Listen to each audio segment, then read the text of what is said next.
aseme leo mkuu wa soko aondoke na mkuu wa soko. Kama mkuu wa soko tumtaki aondoke. Asubuhi na mapema katika eneo hili la Nyasho kumeibuka taharuki baada ya kuonekana kundi la askari wa jeshi la akiba maarufu Mgambo wakiwa wamezingira eneo hili. Sasa bado malalamiko yale hayajajibiwa.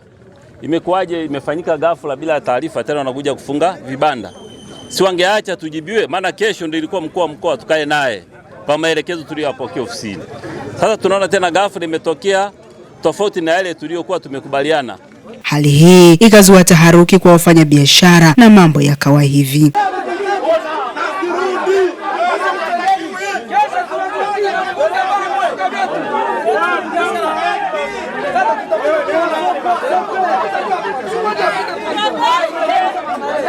Leo asubuhi kumekucha, wakati tunakuja kufungua ofisi zetu, tumekuta Mgambo wametapakaa kona zote za soko letu na wanatuzuia tusifungue biashara.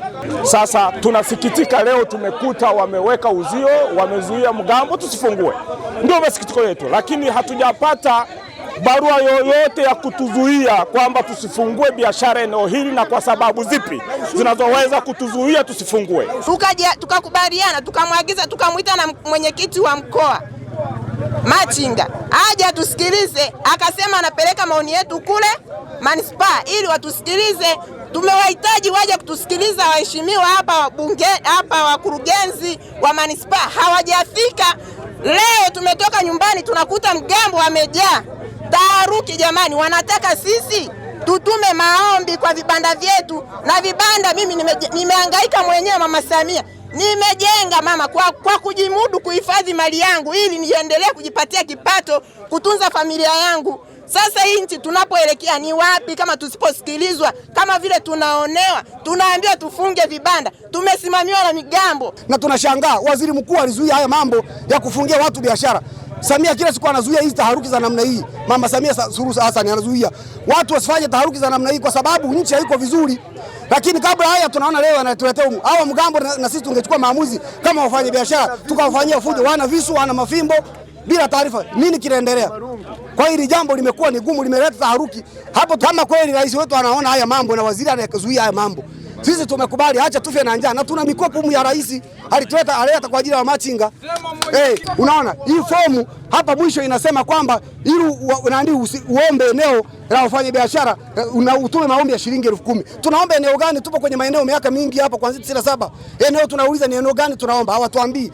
Mwishoni hapa inasema ili upewe eneo uthibitishwe mpaka mkuu wa soko akubali, yani upewe au usipewe. Yani mkuu wa soko akisema upewe au usipewe, upewe eneo. Sasa eneo lipi? Kwa hichi kitu kimetushangaza, tunaumia wafanya biashara. Mtu unatoka nyumbani, wewe una familia, unakuja kufungua ka eneo kako, utafute riziki. Tunakuta Mgambo wamejaa. Tena wanatutishia na kutupiga. Kisha mbunge wa jimbo la Msoma mjini anazisikia taarifa hizi na kufika katika eneo hili huku akiacha tumaini kwa wafanyabiashara hawa. Mimi nipo kwa niaba ya serikali na nipo kama mwakilishi wa wananchi wa jimbo la Msoma mjini.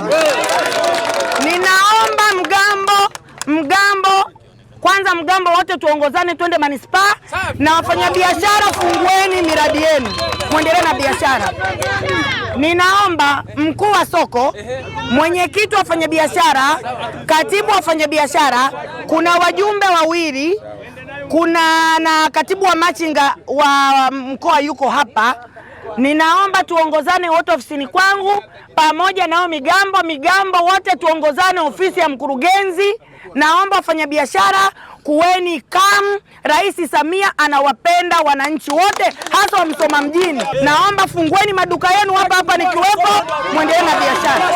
Kila mtu atafanya biashara. Mkuu wa wilaya Msoma Mheshimiwa Juma Chikoka anatafutwa kwa njia ya simu kuzungumzia malalamiko ya wafanyabiashara hawa na kudai atatolewa ufafanuzi baadaye akishakaa nao kikao. Kutoka katika eneo hili la soko la Nyasho, manispaa Msoma, mkoani Mara, jina langu ni Jacqueline Masinde, ITV. Katika kuendelea kukupa habari za kina na uhakika kupitia taarifa ya habari ya ITV, Jiji Letu, habari za saa na hapa na pale, ITV inakutambulishia waandishi wake mahiri wanaopatikana ndani na nje ya mipaka ya Tanzania, wakikuletea kila tukio linalotokea ndani ya saa 24, siku 7 za wiki 4 za mwezi na miezi 12 ya mwaka. Nikiripoti kutoka katika kata hii ya Mtina, halmashauri ya Tunduru, mkoani Ruvuma, ni mimi Emmanuel Msigwa, ITV. Kutoka Chuo Kikuu cha Dar es Salaam, mimi ni Jacqueline Silemu, ITV. Kutoka hapa ofisi za idara ya habari maelezo zilizoko hapa Mtumba jijini Dodoma, mimi ni Ezekiel Mtonyole wa ITV. Nikiripoti kutoka hapa kisiwani Pemba, mimi ni Suleiman Rashid Ahmad wa ITV. ITV, Superbrand Afrika Mashariki.